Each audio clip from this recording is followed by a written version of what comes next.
সমবেত হয়েছি। তিনি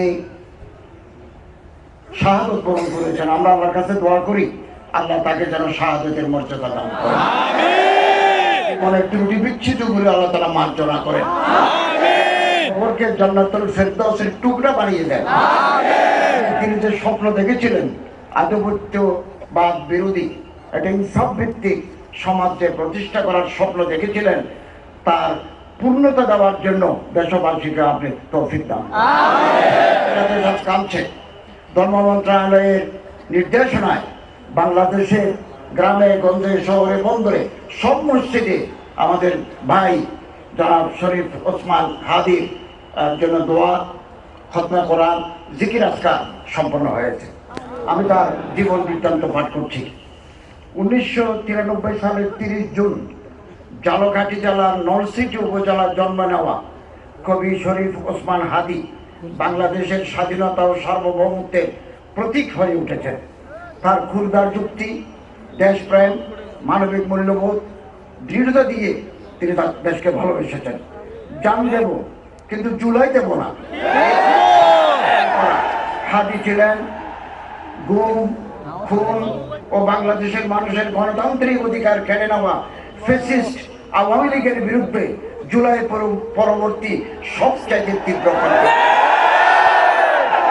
নতুন বাংলাদেশের সাংস্কৃতিক ন্যারেটিভ নির্মাণে শরীক হওয়ার জন্য প্রতিষ্ঠা করেছিলেন ইনকিলাব কালচারাল সেন্টার।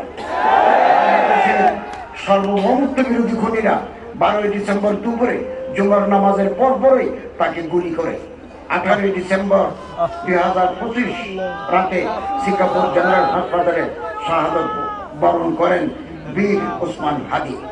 ওরা ওসমান হাদিকে নিশ্চিহ্ন করতে চেয়েছিল, আর ওসমান হাদি হয়ে উঠলেন আমাদের সবচেয়ে বড় প্রতীক, স্বাধীনতা এবং সার্বভৌমত্ব। ওনার মাগফিরাত করুন এবং বেহেশতের অসংখ্য নাজনে আমদ দিয়ে আল্লাহ তাকে সম্মানিত করুন।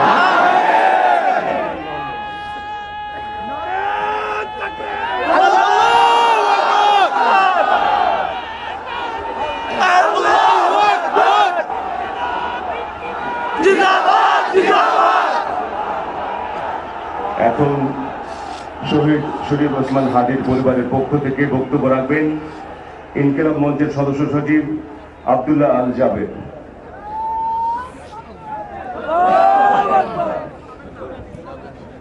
আসসালামু আলাইকুম। আমরা কি এখানে কান্নার জন্য এসেছি? আমরা এখানে কিসের জন্য এসেছি? আমার ভাইয়ের রক্তের বদলা নেওয়ার জন্য আজকে আমরা এই জায়গায়।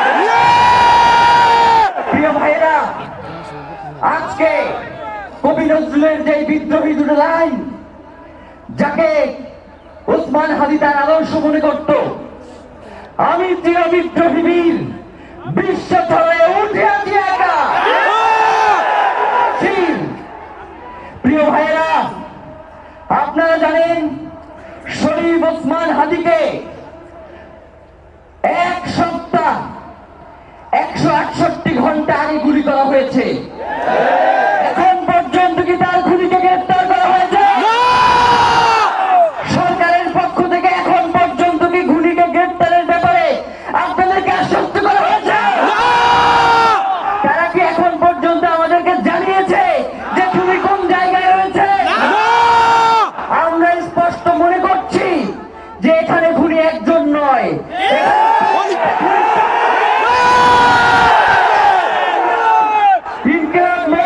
তার পরিবারের পক্ষ থেকে আপনাদেরকে জানিয়ে দিতে চাই, খুনি, খুনের পরিকল্পনাকারী, খুনের সহায়তাকারী এবং পুরো খুনি চক্রকে বিচারের আওতায় নিয়ে আসতে হবে। এবং আগামী 24 ঘন্টার মধ্যে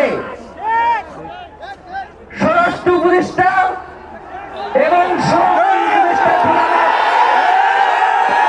জনতার সম্মুখে এসে তারা এই খুনের ব্যাপারে আগামী গত এক সপ্তাহ ধরে কি পদক্ষেপ নিয়েছে তা জনসম্মুখে জানাতে হবে।